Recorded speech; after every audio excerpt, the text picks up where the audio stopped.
Hello दोस्तों, अगर आप 12th क्लास में हैं और अगर आर्ट स्ट्रीम लिए हुए हैं तो आप एक सही जगह हैं। आपके लिए यह वीडियो परफेक्ट है क्योंकि आर्ट्स में हर एक विद्यार्थी हिस्ट्री जरूर लेते हैं और हिस्ट्री जो लेते हैं तो उसकी तैयारी वो या तो गेस्ट पेपर से करते हैं और या किताब है तो उसको पूरी तरह से पढ़ते नहीं है, बस क्वेश्चन आंसर एक दो बना लेते हैं, इंपॉर्टेंट क्वेश्चन है। और बाज़ार की यह व्यवस्था भी है कि बाज़ार में आपको जो है शिक्षक उसके पास काफ़ी ज़्यादा सिलेबस होते हैं। आर्ट्स वाले विद्यार्थियों के साथ दिक्कत ये है कि आर्ट्स में अगर 100 स्टूडेंट हैं तो 100 स्टूडेंट अलग अलग सब्जेक्ट लिए रहता है, जिससे किसी भी शिक्षक को एक साथ पढ़ाना थोड़ा मुश्किल होता है। इसलिए कोई बच्चा अच्छा से हिस्ट्री नहीं पढ़ पाते हैं। और दूसरी बात ये है कि हिस्ट्री अगर आप अच्छा से नहीं पढ़ पा रहे हैं तो देखिए होता क्या है, हमारे बिहार में केवल बिहार में नहीं पूरे इंडिया की बात करें तो 90% नहीं 80% विद्यार्थी जो है हिस्ट्री ऑनर्स लेते हैं। अगर आर्ट्स रखे हैं तो वो हिस्ट्री ऑनर्स ही लेते हैं। और अगर आप इंटरमीडिएट में हिस्ट्री बढ़िया से नहीं पढ़ पाते हैं, इतिहास को बढ़िया से सीख नहीं पाते हैं, अगर ये नहीं जान पाते हैं कि कैसे पढ़ना है, हाँ ना, क्या चीज़ उसकी कॉन्सेप्ट को नहीं समझ पाते हैं, तो आपका ऑनर्स भी उतनी मजबूत नहीं होगा जितना होना चाहिए। बस आप एग्ज़ाम पास कर जाएंगे किसी भी तरह, वो भी बिहार में दूसरे यूनिवर्सिटी में, जैसे दिल्ली यूनिवर्सिटी है, जवाहरलाल यूनिवर्सिटी है, उस सब में आप क्वालिफाई एडमिशन भी नहीं ले सकते हैं अगर आपका सब्जेक्ट पे पकड़ नहीं है। तो इसीलिए हिस्ट्री को अच्छा से पढ़ना है, क्योंकि हिस्ट्री आपकी सब्जेक्ट इंटरमीडिएट में होने के साथ साथ और ग्रेजुएशन में भी शायद हो, मतलब या तो आप ऑनर्स रखेंगे या सब्सिडी रखेंगे। और इसका सबसे बड़ी विशेषता है कि कॉम्पिटिटिव एग्जाम में भी 1 2 3 4 क्वेश्चन निश्चित ही रहता है हिस्ट्री से। तो मैंने ये शुरुआत किया है कि मैंने सोचा कि बच्चों को शुरू से पढ़ाया जाए हिस्ट्री, कंसेप्ट दे के और चैप्टर वाइज पढ़ाया जाए। तो आज मेरा फर्स्ट चैप्टर है, सिंधु सभ्यता से शुरू करेंगे। उसके बाद आप लोगों को जितने भी चैप्टर है हिस्ट्री के बुक में, सभी चैप्टर को चैप्टर वाइज ख़त्म किया जाएगा। इसीलिए अगर आप जुड़े हैं तो आप इसे लाइक करें, सब्सक्राइब करें और अपने दोस्तों तक ज़रूर पहुंचाएं, ताकि आपको भी फ़ायदा मिले और आपके दोस्तों को भी फ़ायदा मिले। ठीक। तो चूँकि आर्ट्स के ज़्यादातर विद्यार्थी कमज़ोर होते हैं और वो लेक्चर सुन के बढ़िया से समझ नहीं पाते हैं, इसीलिए मैंने कोशिश किया कि उसको क्या किया जाए, उसको लिख के बताया जाए ताकि बच्चे जो सीरियस हैं वो उतार भी लें कॉपी में, कॉपी कलम लेके बैठे वीडियो को देखते वक्त, और उसको उतार भी लें और समझते चलें। तो सबसे पहले इतिहास का चैप्टर 1 पढ़ेंगे, जिसमें क्या है, सबसे पहला वो टॉपिक है वो है पुरातत्व, कि पुरातत्व क्या होता है। कई बार क्वेश्चन पूछा भी गया है कि पुरातत्व क्या होता है। तो चलिए पढ़ते हैं। पुरातत्व वह विज्ञान है जिसके माध्यम से पृथ्वी के अंदर छिपी हुई वस्तुओं का खुदाई करके प्राचीन समय के लोगों का भौतिक जीवन अर्थात उनके रहन सहन, खान पान इत्यादि का पता लगाया जाता है। मतलब अगर आपके पुराने समय जो आज से 2000 वर्ष पहले, 3000 वर्ष पहले, 10,000 वर्ष पहले के लोगों के जीवन के बारे में पता करना है तो उन्होंने अपना कुछ न कुछ निशानी छोड़ दिया होगा, जो आज के समय में पृथ्वी के अंदर यानी मिट्टी के अंदर दबा हुआ होगा, या कहीं नदी में होगा, या पोखर में होगा, या समुद्र में होगा, कहीं भी होगा। तो उस चीज़ को प्राप्त करके हम उसके बारे में जानकारी प्राप्त कर लेते हैं।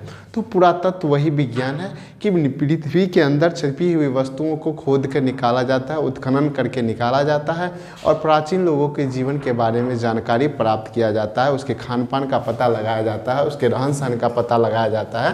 पुरातत्व के अंतर्गत निम्नलिखित वस्तुओं का खोज किया जाता है, जिसमें पहला आता है सिक्का प्राप्त करके उस समय के आर्थिक जीवन को पता लगाया जाता है, उस समय की आर्थिक स्थिति कैसी थी। जितना मजबूत सिक्का होगा, जितना अच्छा सिक्का होगा, उतना अच्छा वहाँ की क्या होगा, आर्थिक स्थिति होगा। इसके बाद है अभिलेख, इसके बाद क्या है, अभिलेख। अभिलेख के द्वारा विभिन्न प्रकार के राजाओं का स्थिति का पता लगाया जाता है, उसकी सीमाओं का पता लगाया जाता है। अभिलेख क्या होता है, वो आप जैसे देखेंगे अभी जो है रोड बनता है, तो रोड सड़क बनने के बाद जो है वहाँ पे एक बोर्ड लगा दिया जाता है कि इनके समय में ये बोर्ड बनाया गया, इनके द्वारा बनाया गया। तो उसी प्रकार पहले क्या होता था, जब कुछ बनता था तो पत्थर पे खुदवा के, है ना, उसका नाम लिख दिया जाता था। जिन्होंने कोई मंदिर बनाया तो एक पत्थर पे लिख कर रख दिया जाता था कि इसके द्वारा ये मंदिर बनाया गया, तो उसको अभिलेख कहते हैं। उसके बारे में भी बात करेंगे। इसके बाद खंडहर, स्मारक, ये सभी चीज़ जो है प्राप्त करने वाले लोगों को, है ना, पुरातत्ववेदा कहते हैं, यानी पुरातात्विक सामग्री का खोज करने वाले को पुरातत्वविद कहते हैं। समझ गए, पुरातात्विक सामग्री का जो खोज करता है उसे पुरातत्वविद कहते हैं या पुरातत्ववेता कहते हैं। अब देखिए, अब चलते हैं कि भारत में पुरातात्विक इतिहास क्या है, कब से इसके बारे में शोध शुरू हुआ, उसकी खोज कब से शुरू हुआ। तो ये जान लीजिए कि 15 जनवरी 1784 ईस्वी को सर विलियम जोन्स ने, कब, 15 जनवरी 1784 को सर विलियम जोन्स ने कलकत्ता में एक एशियाटिक सोसाइटी का स्थापना किया और वहीं से पुरातात्विक कार्यों का शुरुआत किया गया, है ना। प्राचीन वस्तुओं का खोज जो है उसी समय से शुरू हुआ जब 15 जनवरी 1784 को सर विलियम जोन्स ने क्या किया, कलकत्ता में एशियाटिक सोसाइटी का स्थापना किया। इसके बाद 1861 में पुरातात्विक विभाग का स्थापना हो गया। भारत में एक पुरातात्विक विभाग ही बना दिया गया 1861 में, जिसका मुख्य काम था पुरातात्विक वस्तुओं का खोज करना। इसका डायरेक्टर कनिंघम को बनाया गया। किसको? कनिंघम को। समझ गए।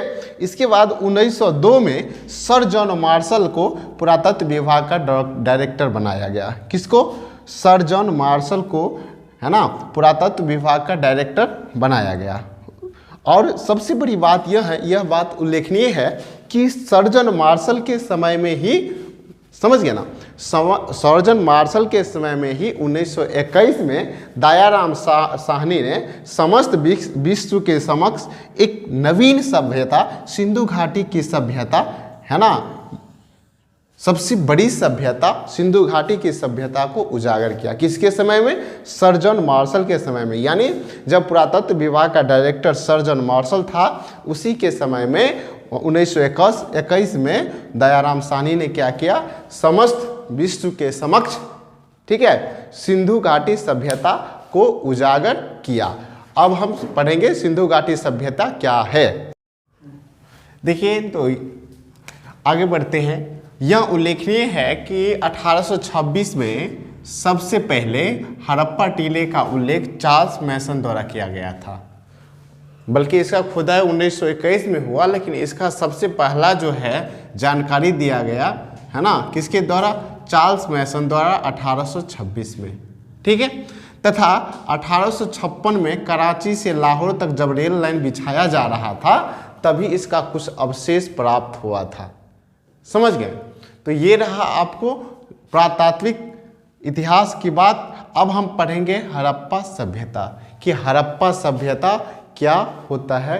मैंने आपको क्वेश्चन अगर पूछ दिया जाए एग्जाम में कि हड़प्पा सभ्यता के बारे में लिखें, तो आपको बस यही लिखना है। इसी में से बहुत सारा ऑब्जेक्टिव भी आपको आ जाएगा, है ना। इस तरह से ये हम तैयार किए हैं आपका मटेरियल, स्टडी मटेरियल, कि आपको एक भी ऑब्जेक्टिव क्वेश्चन नहीं छूटेगा और ना ही सब्जेक्टिव क्वेश्चन छूटेगा। ना कॉम्पिटिटिव एग्जाम में भी जो क्वेश्चन पूछा जाता है वो इसी में से पूछा जाएगा।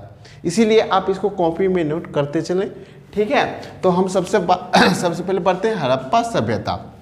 देखिए, हड़प्पा सभ्यता का जो संपूर्ण क्षेत्र है वो 12,99,600 वर्ग किलोमीटर में फैला हुआ है। समझ गए ना। यह एक त्रिभुजाकार आकृति में है, त्रिभुज के जैसा क्षेत्र बना हुआ है।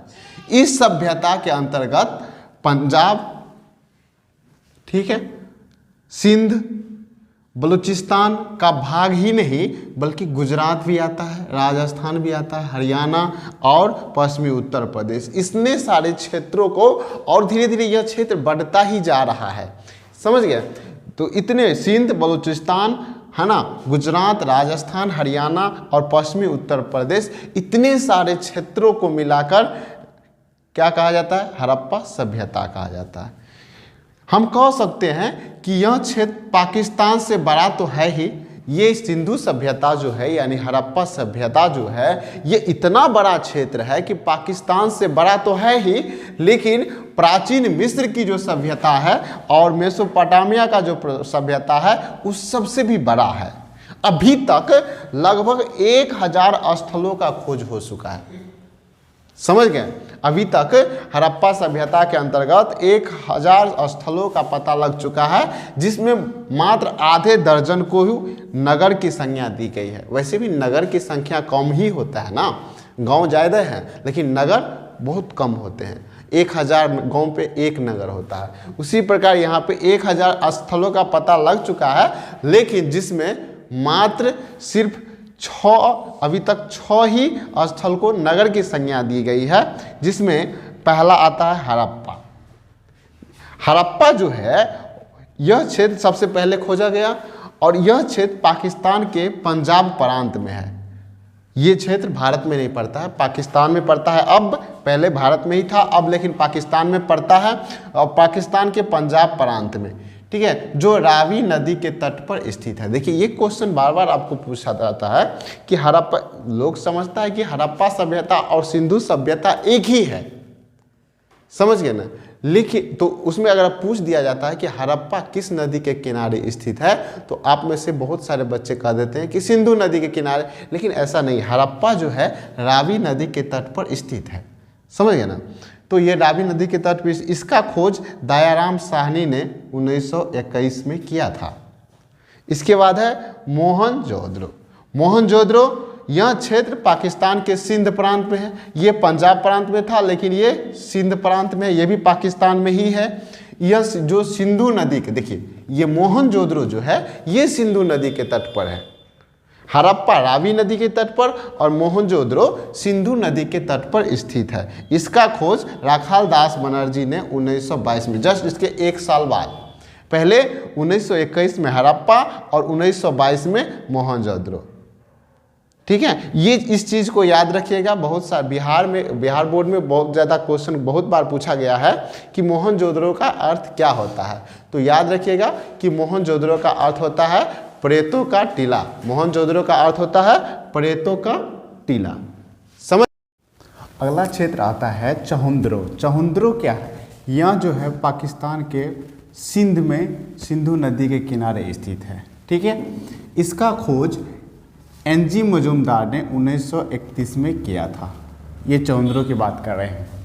इसके बाद चौथा शहर जो है लोथल, यह गुजरात के भोगवा नदी के तट पर है। लोथल कहाँ है? गुजरात में। कभी कभी आपको ऐसा क्वेश्चन पूछ दिया जाता है कि लोथल कहाँ है, ठीक है, तो लोथल गुजरात में है, ठीक, भोगवा नदी के तट पर। इसका खोज SR राव ने 1957 में किया था, 1957 में किया था, ठीक। इसके बाद है 5वां कालीबंगा। कालीबंगा का देखिए यहाँ पे लिख दिया हूँ।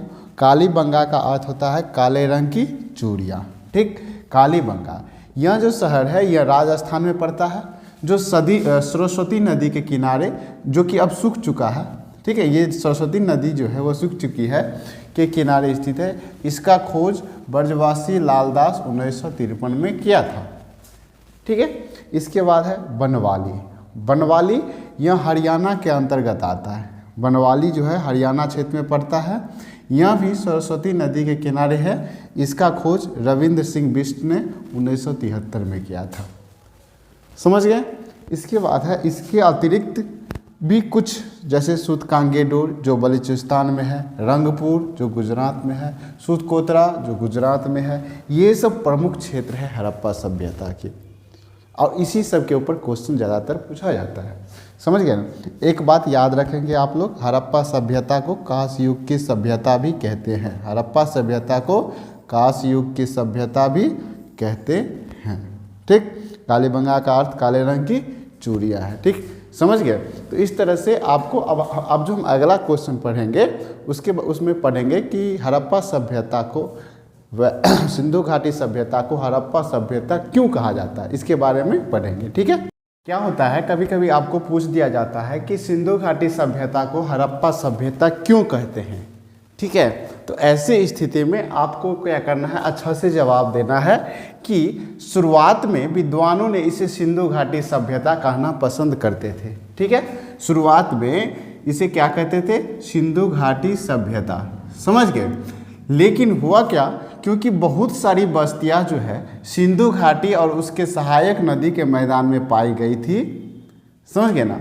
ये जो हड़प्पा सभ्यता के बहुत सारा क्षेत्र जो है वो सिंधु घाटी सभ्यता इसलिए उसको कहा जाता था क्योंकि बहुत सारा उसमें से क्षेत्र सिंधु घाटी और उसकी सहायक नदी के मैदान में पाया गया था। लेकिन हड़प्पा के कई शहरों की जो संस्कृति है वो हड़प्पा के संस्कृति से मिलती जुलती है, इसलिए इसे हड़प्पा सभ्यता कहा जाने लगा। लेकिन इसका एक मुख्य कारण यह भी है कि पुरातत्व विज्ञान में यह परंपरा है, समझ गए ना।